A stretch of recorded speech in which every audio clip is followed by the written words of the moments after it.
Good morning, everyone, and welcome. My name is Isabel Chiriboga, and I'm the Assistant Director at the Adrian Arch Latin America Center here at the Atlantic Council. Thank you so much for joining us. Today, we're filming our Colombia Voces de Impacto video series, where we aim to highlight the work of various local and international leaders who are driving key programs in Colombia for its development and progress.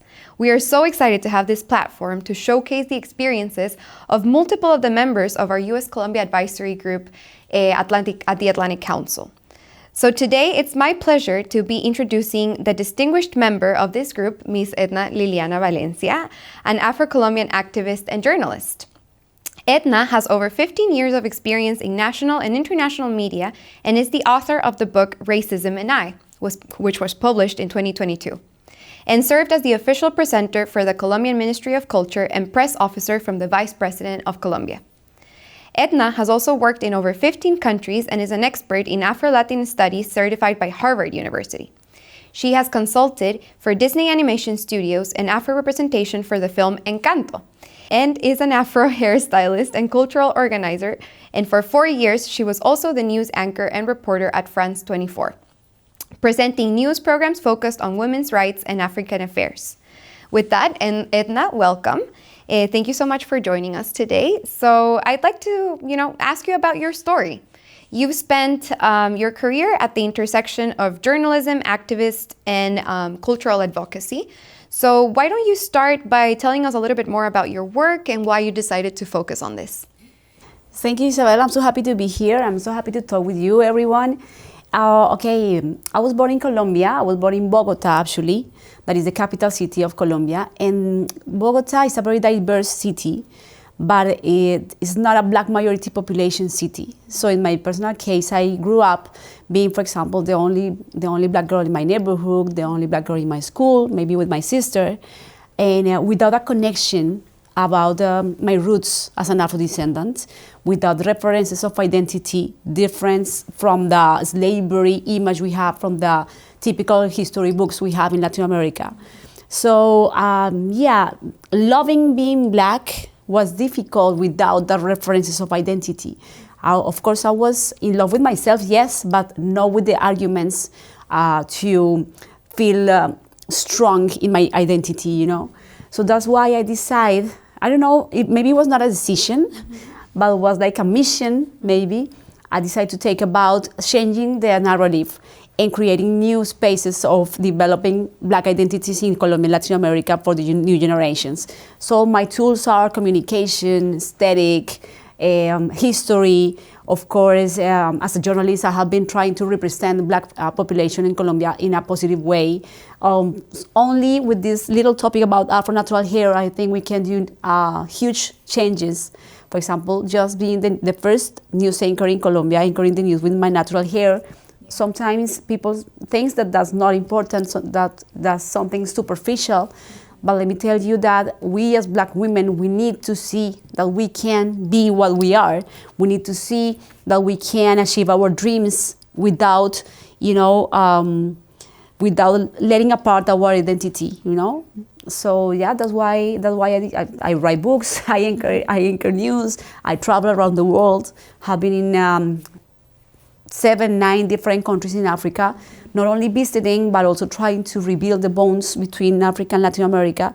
And it's a huge journey between literature, music, culture, aesthetic, journalism, and politics also. It's very important to work in building politics about anti-racism, feminism, environmental care. It's an intersection between different topics, so we are working on it. Yeah, absolutely. No, it's an incredible journey that you've had, and I would like to ask you, right?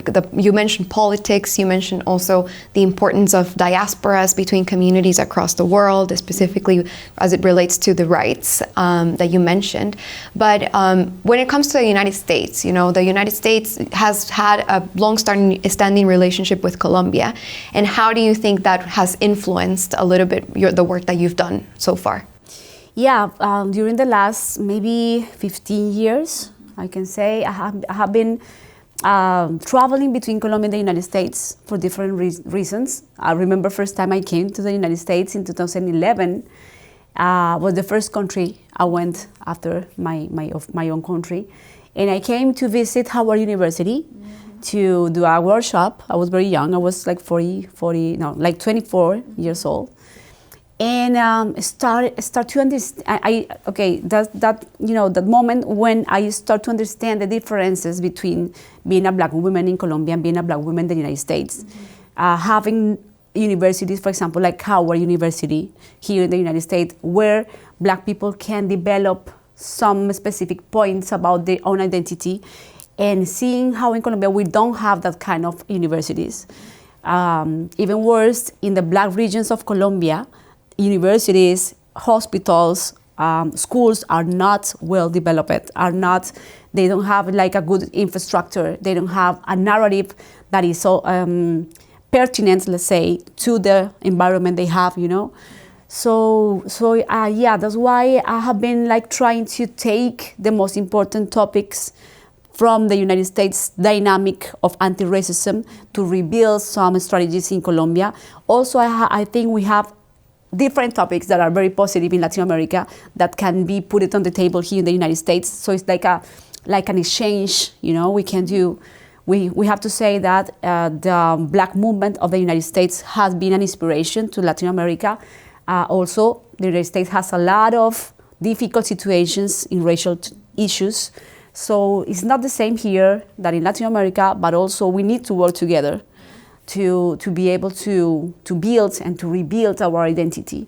So that's the issue. To me, the United States is a big influence of my career. I have been working, for example, with Disney animation studios, and I understood how narratives are very important in this case. If you see, Disney is a United States enterprise that has been creating not only movies, it's not only cartoons, it's ways to see, for example, the blueprints that every woman was expecting to have during the 90s, We nowadays we are changing that expectation.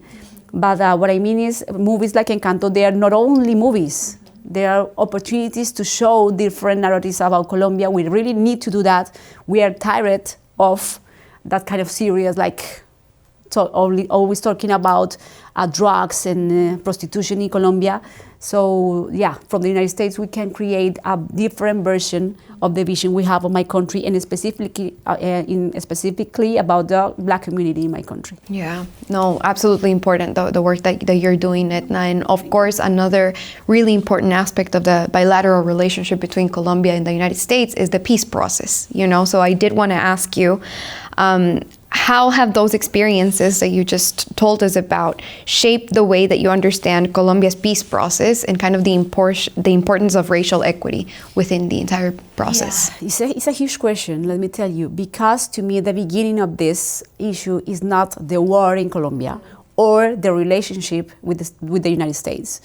We need to take into account that the slavery, put black communities in some specific regions in my country that are also strategic to drugs or to national development or to to take resources from the land in the case of minerals, of that kind of topics. So that's why black communities in Colombia have been in the center of the conflict also. So we are victims of the structural racism, but that structural racism put us also in the center of the combats, in the center of the war in my country. So if you see black communities, indigenous communities, we are the 40% of the victims in the war, in the intern conflict we have in Colombia, So we have to understand that the solution is not only to sign a peace agreement. The solution is not only to create a chapter, in the peace agreements. The solution maybe is not only one solution. We have to understand that the structural racism we have is also putting us in the center of the problem, but also in the solution. So if we want to build peace in Colombia, we need to take into account all the story, all the needs of the black community and indigenous community there, all the proposals, all the culture to be able to rebuild our society.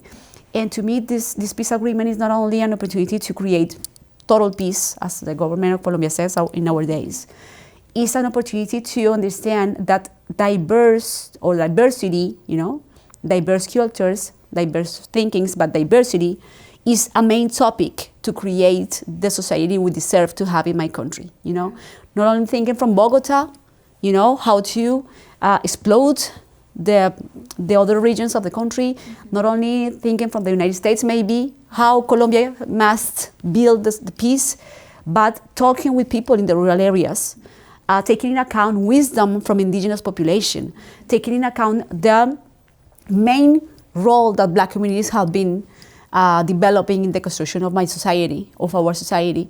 Also, for example, creating relationships with Africa, reconstructing, rebuilding is the word, rebuilding that bonds we need to have.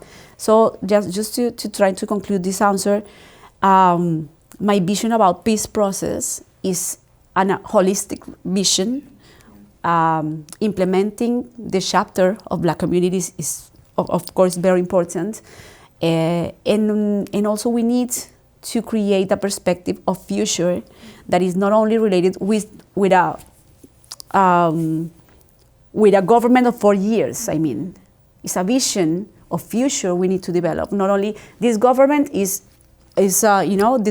government supports this process, this other government doesn't support. It's not that we need. We need to create a society with vision with perspective of future, with development from the regions. So I would love to put peace in the center, not only in the political perspective, but also in the whole holistic perspective, economic, society, cultural perspective. Well, thank you so much, Edna, for joining us today, and thank you so much for the incredible insights that you just gave us and the expertise that you've had for the last couple of years working on these issues that are really important. Thank you so much to our audience for joining us today and for tuning into another episode of Colombia Voces de Impacto, and stay tuned, of course, for another episode of the series.